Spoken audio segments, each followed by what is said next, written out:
Well, my first presenter will be Dr. Katrin Franke. Dr. Franke is from the Department of Computer Science and Media Technology, and I'm going to get this wrong. I'm going to say Jovic. Okay, so close enough, University. And she's going to talk to us about Wanda. I'm going to close that. And it's a fish called Wanda. So Dr. Franke, please come up. Wanda is a measurement tool for the forensic document examiners, and this was developed a few years back, and we're interested to hear if there's any new developments as well. If you'd like to move around, we do have a lavalier microphone for you. Otherwise, you can take the podium. Or I speak loud. This is for the online people. Okay. I understand.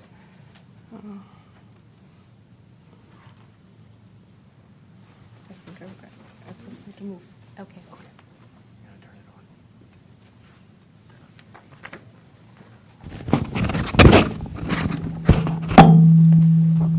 Just get it. Ready? Okay. Hello, everybody. I was introduced. My name is Katrin Franke. I highly appreciate to get the opportunity to be here today and to speak about developments that have been actually presented almost 10 years back. The final project presentation of Wanda was in May 2003. Since then, a lot has happened. I moved from Germany, where I have been working closely with BKA, to Norway. And the research team that has been in Germany, the tigers are everywhere else. So I have a challenge. However, I think there's a lot of work have been put into Wanda and into the research that I would like to share with you. And I would like to share it with you as an inspiration. And I would also like to point you to lessons learned. So, now I'm in Norway, and what I have presented at this time, I cannot present under my new affiliation. So I would like to put up a disclaimer to say that all slides that I'm going to present on Wanda have been previously published, and I use the slides as I have them published previously. Actually, majority of the slides have been presented at the conference European Forensic Science Academy in Istanbul in 2003. We have been invited with a special group for the handwriting experts, European handwriting experts, under the subgroup NFEX. Work to be done. There were four main persons leading the research. That was me as the overall project manager and coordinator of all research in the group. Then there was Professor Lambert Schumacher, Dr. Luis Filbel, and Stefan Giesler. So from the early beginning, our objective is to bring objectivity, reproducibility in forensic handwriting examination. How can we do it? Not by human, because every time we do something, we do it differently. So computing support, assistance is going to be introduced here, mainly using computer vision, pattern recognition, and so on. Yes, we were not the first. The first system known to all of us was the FISH system, Forensic Handwriting Information System, developed by Bundeskriminalamt. This is BKA or FBI Germany. And may I correct you? It started 1975. I couldn't write myself at this time. At this time, 1975, BKA had a mission. We want to have an automated system for handwriting research. And the background was very much because of terroristic activities in Germany. This was the motivation and the financial support. Numbers I have here are dated from 97. There you see the amount of cases and handwriting. So when Joanne is saying we want to automate and we want to have a huge pool of data, there you see numbers. And the numbers in the system are permanently increasing, and I know that US Secret Service is using it operational today. And also there's some success story where fish could help to assist finding or preventing terroristic attacks. Status quo. We started to talk about fish has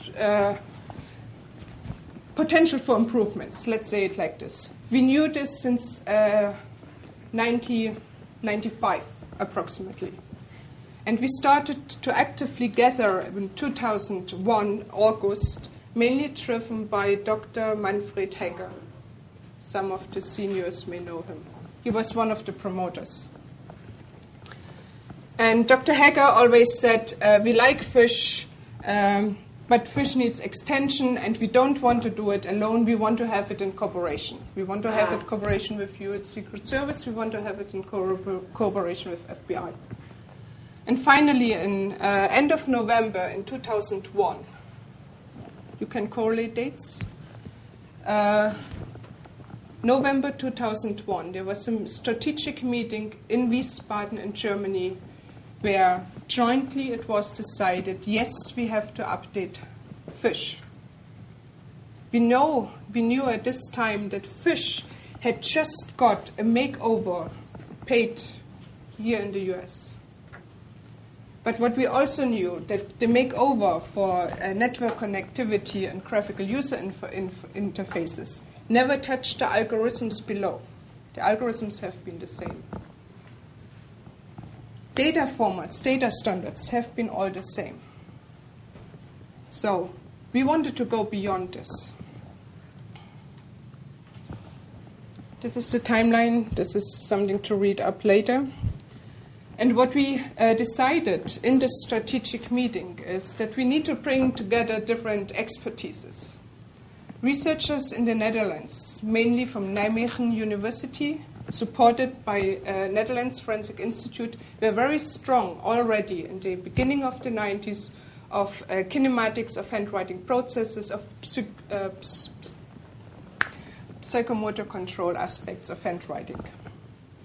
And what we said, if we're going to extend fish and call it wonder, then we would like to have motor control aspects included and provided for the forensic experts. So team members in the project have been selected accordingly. And this is the team. We don't need to go into names in detail, but it was a very huge research team, development team, that did mainly just coding development.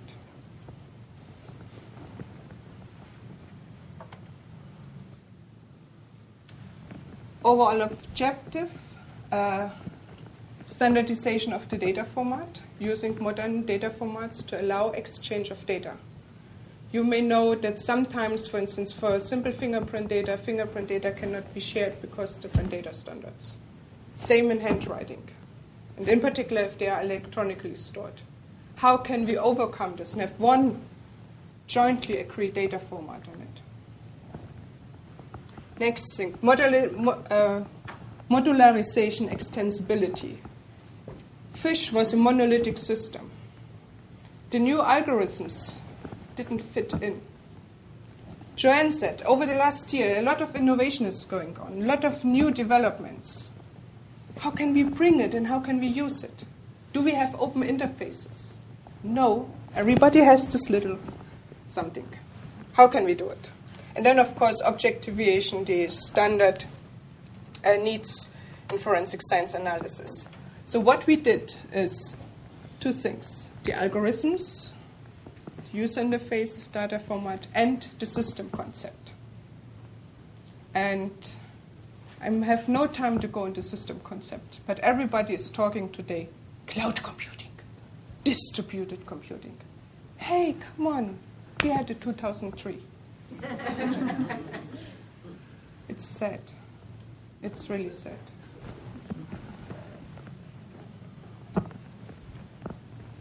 System architecture, client server, computing somewhere on a processor in a machine, physical machine. Today it would be cloud server. Slim clients only usable via web interface.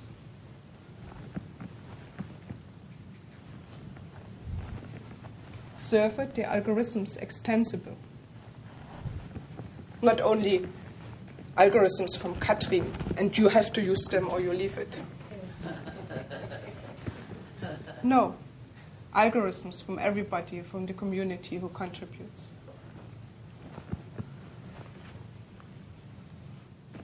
The extensibility, this is what you call today web services. You have a little web service to do one computing or measurement. And by doing this, you can customize your system according to your needs. If you're a small lab, you have small, let's say, interactive measurements. If you're at FBI with a lot of data, you use the other plugins for large-scale computing.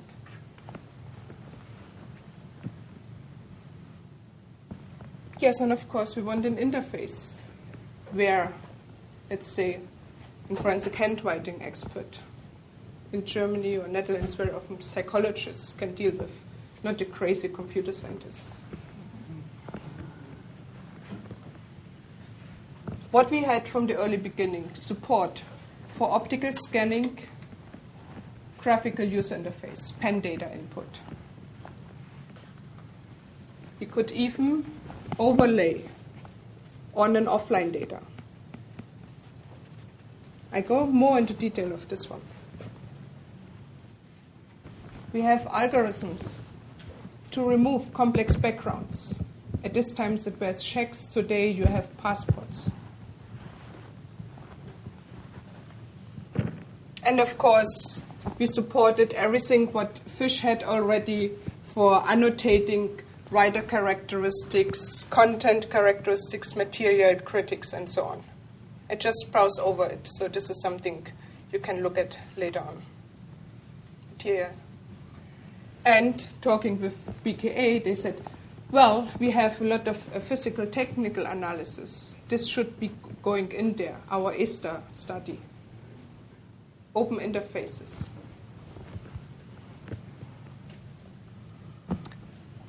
And what is in the title, we want to measure interactively and fully automatic. And we want to retrieve data, allographs accordingly. There's an overview on the different measurements that are provided by the original Fish system, that are provided by the Script system. This is one of your lists. Script was developed in the Netherlands around 2004. And then the best of two worlds, Fish and Script, were contributing to the Wanda measurement tool. There's some outline how to use it. And later on, of course, what are you doing if you do analysis? You write your sheets where you have the collection of all the typical allographs. And what we can help with is to hierarchical cluster allographs according to style in order to mine groups, relationships between allograph types. And the usage was that on the screen, on such a tablet where you have the screen in the back, one could draw an allograph, and then the allograph was searched into a database with similar characteristics. Next on, the fully automated analysis, where we wanted to search similar writers in a database. Here an overview on some features as they have been implemented, status 2003, also status of work 2003. And then we have results. There's system A and system B. And guess where we had access to? System A and system B are Fish and Wanda. This is status 2003. 1993. There's a lot of research done since then.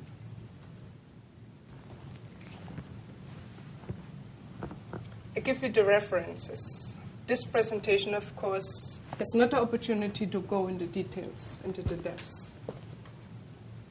If one is interested, the list is here. All articles are available in the internet, so one can download. What I would like is to stress a little bit one type of measurement that has been recognized as very important, but was never before addressed by fish. And this is a post-wonder study, but everything we learned from wonder yielded to this research. The objective was to truly interlink ink distributions on paper and dynamic handwriting movements. Is it possible? Do we have the scientific base for this? Can we rely on this? So, we have the static traces we need to analyze, and we are confronted with different ink types. And by using different ink types, the dynamics of our writing movements are differently reflected in the intensity. You're fine. I just heard you.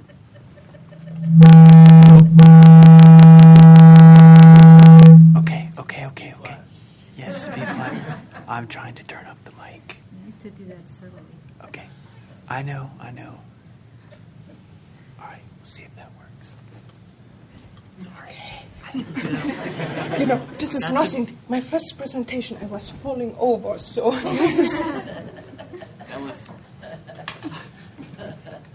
this is where we want to go. Relating true writing velocity, pen force to ink intensity, taking into account different writing instruments. How can we do it? Not by having human writing it. So what we did, thanks Fraunhofer Society, they sponsored a writing robot. And I don't share here how, but we were able to program the robot to write like a human.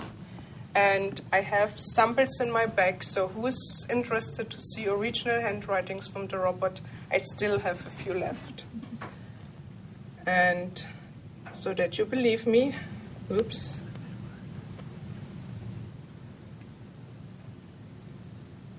We have prepared everything. I just do it like this. Writing robot in 3 dimensions. Writing velocity was less, because otherwise we had overshoots and due to limited damping. But pen force was exactly calibrated like pen forces applied by human. And the writing velocity doesn't matter, but the pen force. And we can write with all ink-based, water-based inks and ballpoint pens, and of course pencil. Fountain pen is because of the not possible.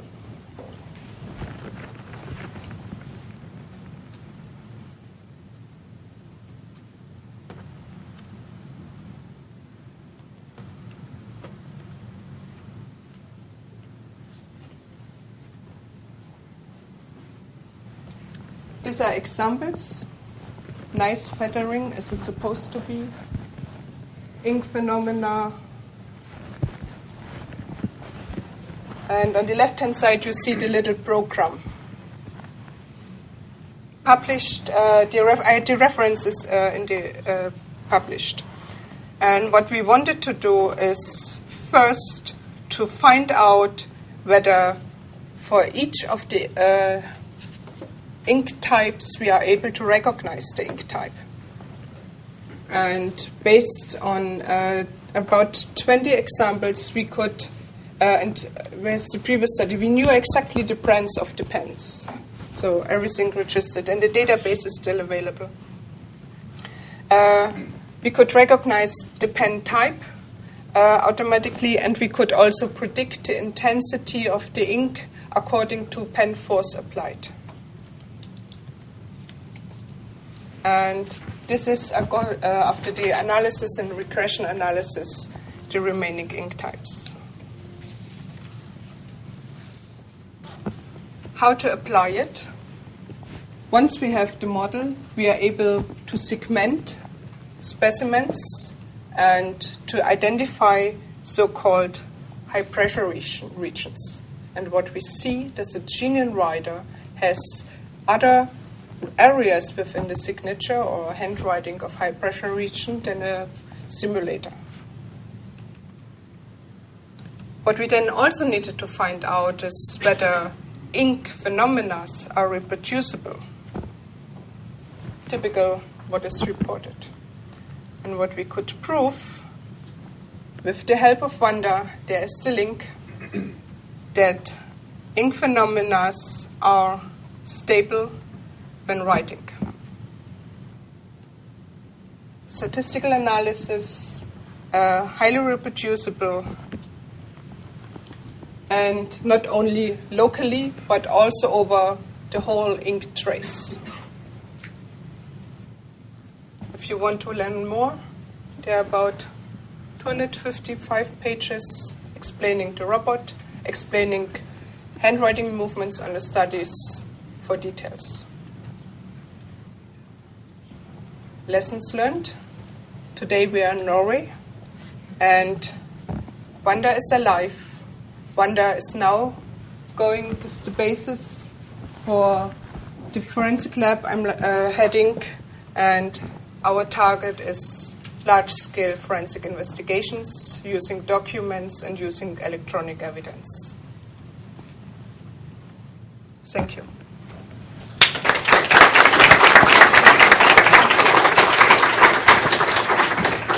Does anyone have any questions? Is there time? We can take a few. That was a wonderful presentation. I have one question. You talked earlier in your presentation about your newer algorithms and models incorporating principles of motor control and psychometrics and so on. And then you showed us your robot, a brief description of the robot. Did your robot adhere to the isochrony principle, for example? You have psychologists? Yes. I'm a computer scientist. Can you explain? Well, very simply, did the if you were to look at certain features in the robotic handwriting, for example, look at stroke duration, Yeah. did the stroke duration remain constant regardless of the stroke length? Actually, what we did is we captured human handwriting, originally human handwriting, with 200 hertz, and we reproduced exactly human handwriting, one by one. If you digitize the human handwriting movement with 200 hertz and you reproduce it with a machine, you have exactly the intrinsic characteristics of this original movement. Statically. Dynamically. So it probably did then. You said you slowed it. The velocity was slowed. But constantly. Yeah. So it's just scaled. I have it in the report. There it's explained, details. I just need to mention the limits, and this is because of the limited damping of the arm. Yes? We do have a question from online, and that is, will your presentation be available online? Yes. On the NIJ website? Yes, that's why I put it. And then this Put it website? on. We can put it on. Okay. Yeah, that's why I put so a disclaimer. yes, it will be available. Okay, thank you.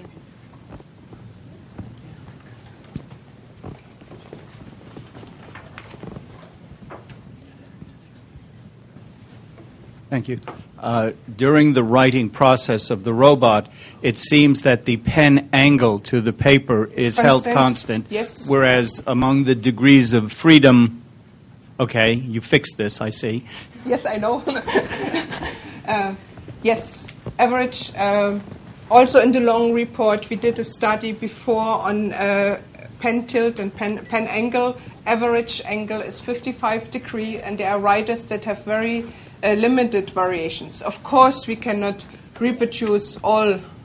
And if I would rob a bank and I would get a new robot, I would implement it. But we had only 3 degrees of freedom, and we put it to 55 degree, which is the average handwriting. Because it does change during the writing process. Yeah. Okay. And I also have to study some change only if they have extended backward or forward strokes, and some main constant, some systematically increase or decrease. And also changing this way. Yes. Okay. Yes. That's next week? Do you have money? Joanne! I have no money. Unfortunately, we are out of time for questions on this presentation, but there will be time at the end of the session, and certainly Dr. Franke will